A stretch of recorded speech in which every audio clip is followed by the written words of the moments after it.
মঙ্গলবার সৌদি আরবের মক্কায় ঘটে গেল একটি বিরল ও গুরুত্বপূর্ণ জ্যোতির্বৈজ্ঞানিক ঘটনা, যে ঘটনার সাক্ষী হল মক্কা নগরী। পবিত্র কাবা শরীফের ঠিক ওপরে অবস্থান করে সূর্য। এই ঘটনা যখন ঘটছিল সে সময় কাবার আশেপাশে ছায়া একেবারেই অদৃশ্য হয়ে যায়, যা পৃথিবীর যে কোনো প্রান্ত থেকে সূর্যের দিকে তাকিয়ে নিখুঁত কিবলা নির্ধারণের সুযোগ করে দেয় মুসলিমদের জন্য।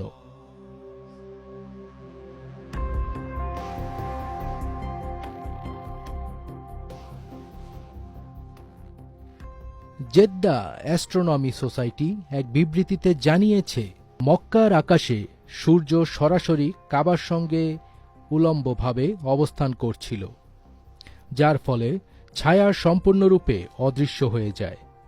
সূর্য দেখা যায় এমন যে কোনো স্থান থেকে কিবলা সঠিকভাবে নির্ধারণ করা সহজ হয়েছে। সূর্য যখন কর্কটক্রান্তি থেকে দক্ষিণ দিকে এগোতে থাকে এবং প্রায় 21.4 ডিগ্রি উত্তরে মক্কার অক্ষাংশ অতিক্রম করে, তখন এই ঘটনাটি ঘটে।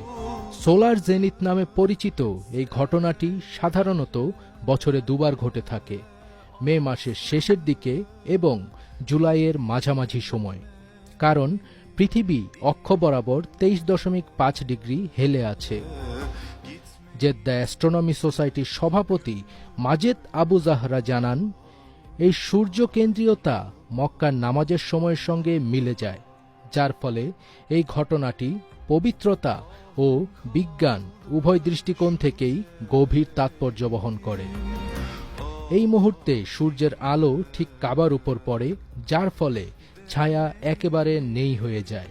ফলে বিশ্বের যে কোনো জায়গা থেকে যেখানে সূর্য দেখা যায়, সেখানে দাঁড়িয়ে শুধু সূর্যের দিকে মুখ করলেই নির্ভুল কিবলার দিকে মুখ করা যায়।